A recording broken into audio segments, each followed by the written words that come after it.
Okay, so welcome to one of the expert spotlights for the Authority Mastermind. We're having a bit of a moment again, folks.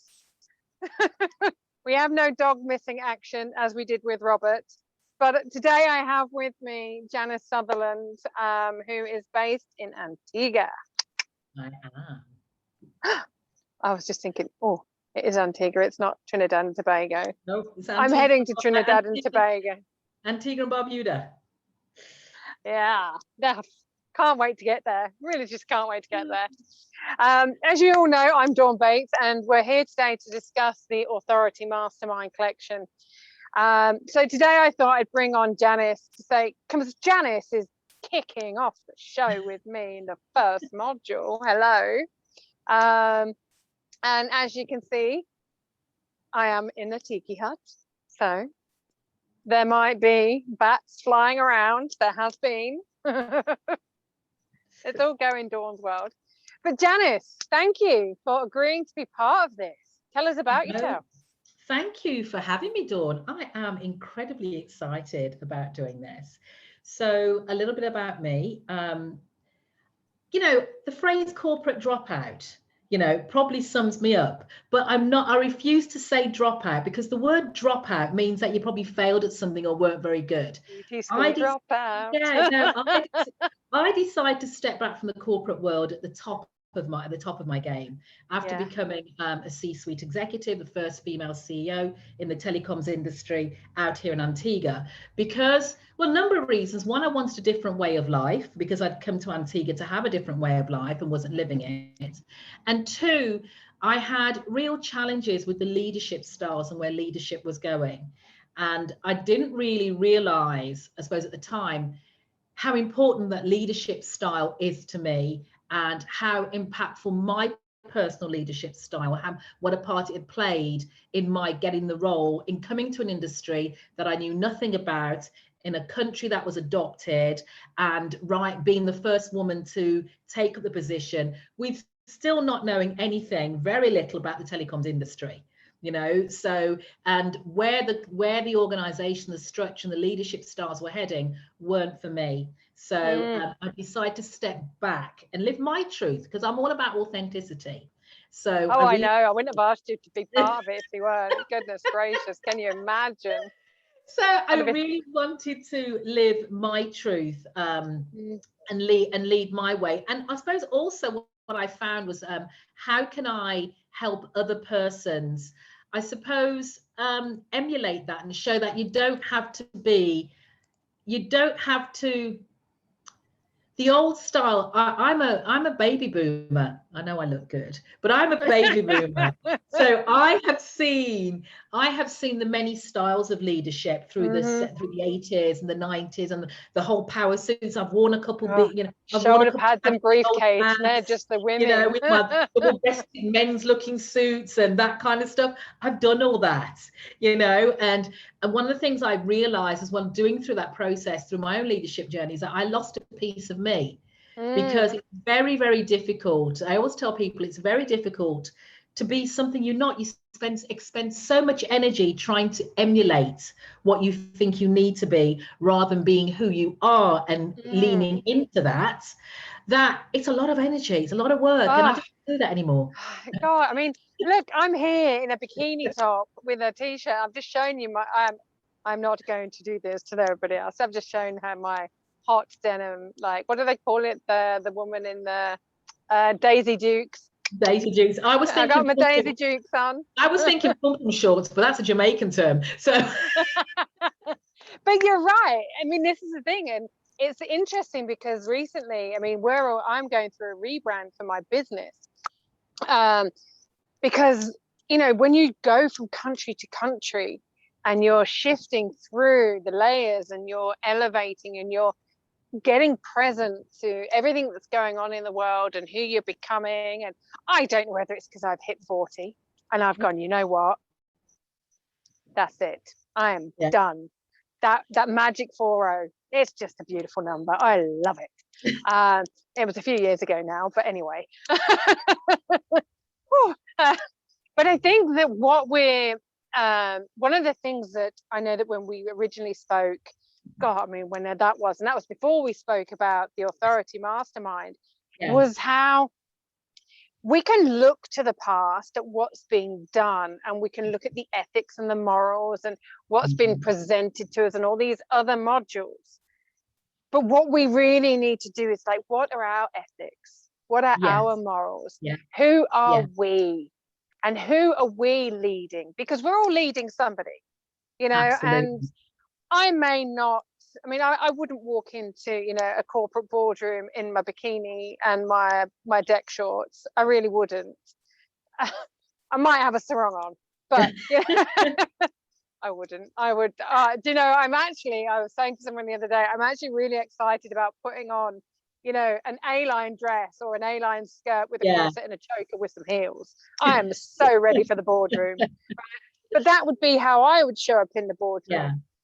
You know, there aren't that many women that would be in an A-line skirt, a corset and a choker and some heels in a boardroom. But that's my style, and I want to embody myself and be my kind of authority, because we give permission then to other people. And you walking into this industry in a country, new industry, new country, go, right, I'm Janice, I'm here to do business, let's get on with it. That is what we need. We need more women like us. And I think even through that, I think, like you talk about the magic 4-0, I've took that to bed and then some. But then what I also found is that, you know, I'm a feminine woman. You know, I'm feminine. I realize that I love pink. You'll usually see me in pink somewhere. I love a good fitted, you know, I've got a figure. I want to show my figure. I'm proud of my figure. You know? We got curves, darling. They need celebrating.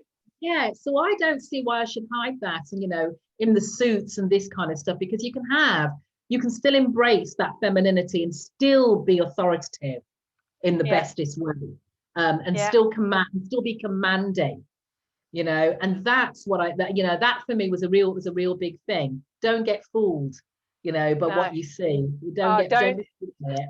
And I think that's the thing that you and I discussed as well. People, they hear me giggle. And I remember back in the day when a guy said, when I was just, my friend Leslie and I, she was the head of neuroscience. It was a charity for, like, when my ex-husband had a brain tumor, I went completely down the rabbit hole of studying neuroscience and neuro-linguistic programming and CBT therapy. And then I was like, wow, this is fascinating for coaching. I actually said to my ex-husband, thanks for having a brain tumor. That's been brilliant for business. Positives from the negatives, people. But because I giggled a lot, he didn't take me seriously. Right. And people haven't been taking me seriously because people refer to me as Miss Mermaid. And I'm like, you see, you don't understand mermaids. We deceived a lot of sailors, right? And I'm no Disney mermaid. I am a Banksy mermaid. And one of the reasons why people call me a mermaid is because I'm always on or in the ocean, diving, snorkeling, swimming, meditating, scaring the life out of people because I think there's just this dead woman floating along the surface when I'm actually in deep in a meditation. Will you please leave me alone? And because I'm sailing and this is my life. I am, but they think of the Disney mermaid and they see me giggle a lot. But then when you consider the social justice issues and the human rights issues that I write about, and the abuse and the trauma and the political corruption and all of the things I write about, if I didn't giggle and I hadn't taught myself to giggle, giggle therapy every day has to be a thing. I'd need the loony bin. Wow. I'll probably need it already, but anyway, that's a different matter and that's a very different subject. But we don't do things the same way as everybody else. And that's what the world needs in leadership, especially feminine leadership, wouldn't you say? You're frozen. Are you there? Where's she gone, ladies and gentlemen? She's frozen. Welcome to international travel.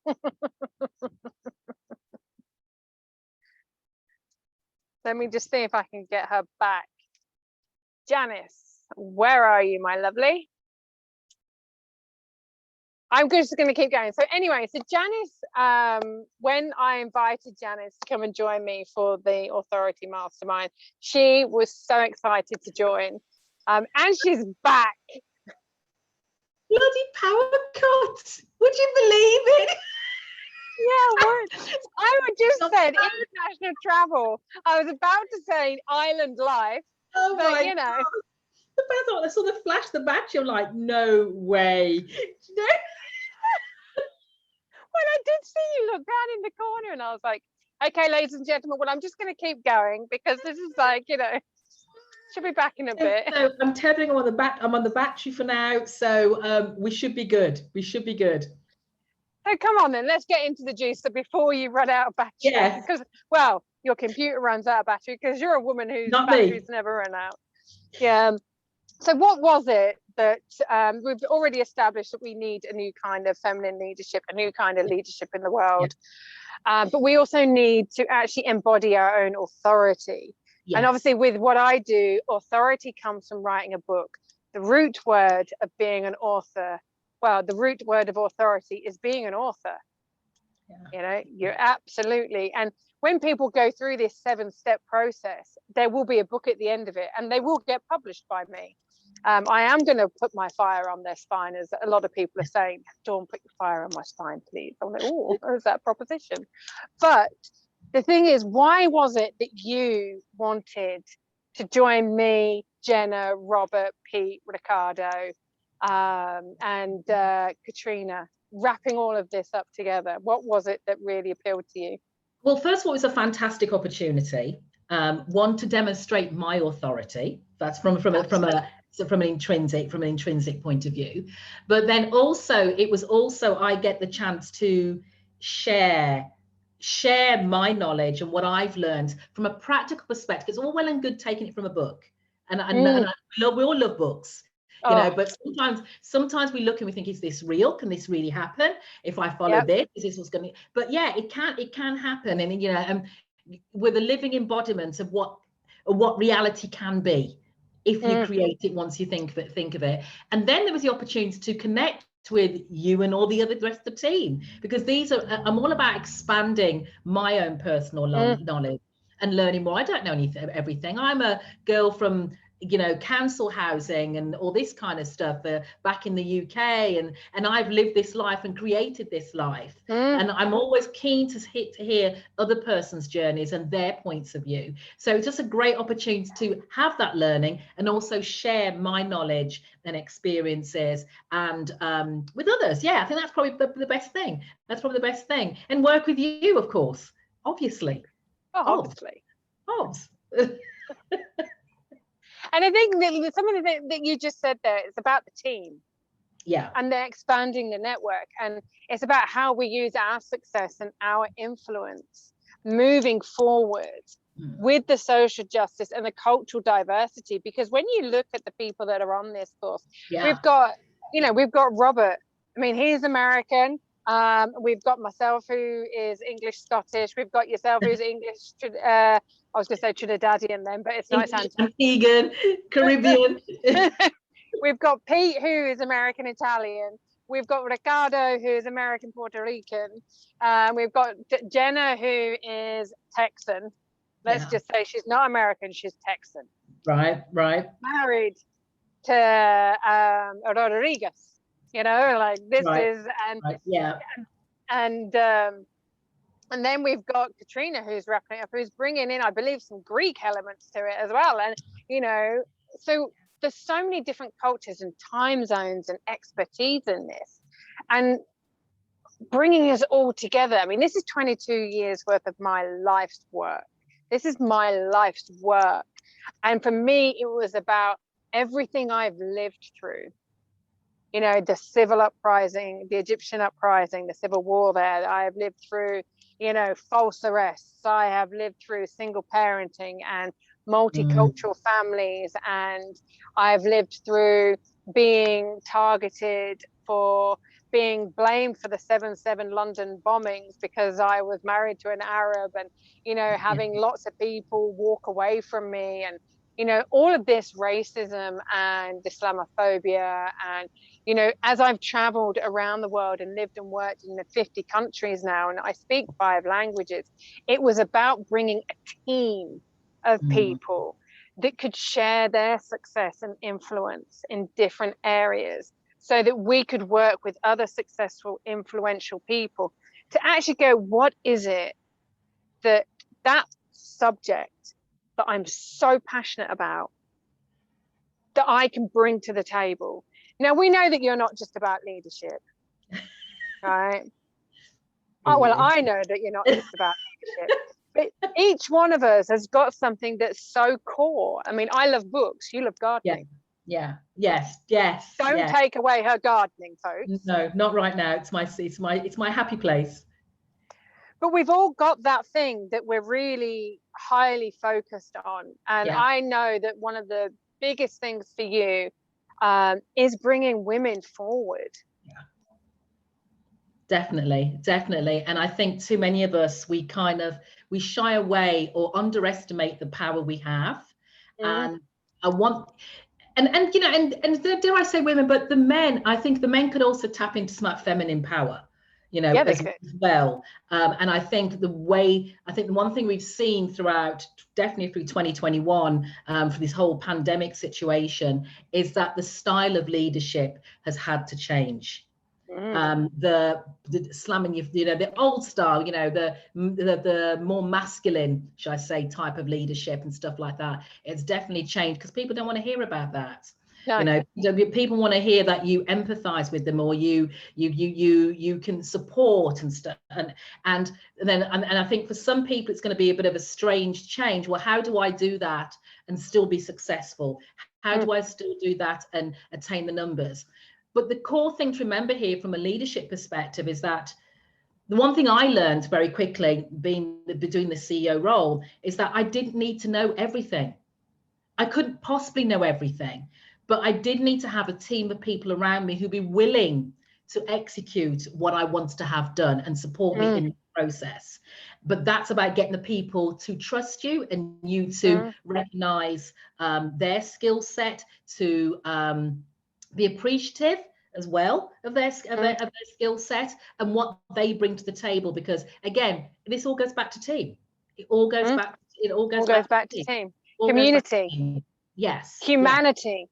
Yes. And that's what we're bringing, you know, and it is about, this whole authority mastermind is about us actually having a socially conscious, culturally aware vision of leadership moving forward, and one where we embrace all of these new styles that we're seeing, because we're all online now. Yes. What worked in corporate America doesn't work in corporate UK, doesn't work in corporate Australia, and it is very masculine. Yeah, women need to stop emasculating men, for a start. I'm going to be the one of that. I'm going to put that out there and say, well, but also by doing that, they're actually emasculating their own masculine, and they're emasculating their own masculine energy. What a mouthful that was. By saying that, to be like, we've got so many women now that are saying, I'm going to retire my husband. And that's something that does great on me, I'll be honest, because it's like, does your husband want to be retired? Are you emasculating him in that space? Because when we consider that, men are the hunter-gatherers, men are the providers. You take that away, what's left for the men? And, you know, as a mother of boys, you know, my eldest son said to me the other day that we were talking about, you know, what his goals are now he's left school, and like his financial goals. He goes, well, they're all about me. I was like, they're all about you, are they? He goes, yeah, listen to this though, before you jump down my throat and do the eyebrow raising emoji, because he knows I can't raise one eyebrow. I have to send him the emoji. He said, Mum, any man that's not providing for his family and the ones he loves, not really delivering, is he? 18 years old. I nearly fell off the chair I was sat on. He said, what my girlfriend wants, or my wife wants, my family wants, that's my responsibility to lead and provide. He goes, so my financial goals include all of Right. the people I love. Yeah. It's not just about me. And that's the kind of, but he's a very sensitive soul. He's a very old soul. He's been here many times before. And I want bringing that into this space, bringing into, you know, that we're not just dealing, like you say, with book culture, although I am an author and books, you know, are fabulous. I am a total geek, and give me a book and I'll read it. Well, depending on what's in it. But again, it's about that quality, isn't it? And delivering. Like you said, I know that Katrina is the best woman to do the media and the PR and the media mindset. I know that Pete is going to be delivering huge. I mean, the content he's provided me to help with the workbooks, you know, for the branding module, and, you know, the other content that's coming in for the rest of the modules, that, you know, where we're going to celebrate each other, you know, and this work, we're all getting together to write a book at the end of this, so that even after this, people have got, you know, content from us all. So even if they are not at that point where they can invest this investment point, we're still serving them, because that's what leaders do, right? Absolutely. Yes, most definitely. Yeah. I keep seeing you looking down at your battery, and I'm thinking, is that paranoia now, or is she about to just again? So what I'm going to do is I'm going to ask you, is there any final words, and what kind of people would you really love to see join us on this mastermind? I want people who are serious about, for me, I'm talking from a leadership perspective, who are serious about making a difference when it comes to the people they lead and their community, actually, because these kind of skills aren't just for the workplace. No. It's for life. So people who are really interested in making an impact, making a difference with what they do, be that at work or in life. So those are the kind of, and open-minded, receptive, be prepared. I'm a coach, so I'm all about you having this growth mindset. Be open. It may sound alien, some of the things that are being said to you, and go totally against the grain, but you've got to be prepared to say, well, okay then, I've heard that, but maybe I'll give it a try. Maybe there could be something in this. So those are the kind of people, curious, nosy. Yeah, nosy, Inquisitive. collaborative, you know, yes. the ones that want to get together and work together, again, the team. Yeah. But yeah, absolutely curious, and the ones that want to be heart-centered leaders in every walk of life. Yeah, absolutely. Oh, well, thank you so much. I am really very conscious that your battery might go again. So I would just love to thank you so much for joining us. And those of you who join us on the Authority Mastermind, you've seen the energy that Janice and I can create.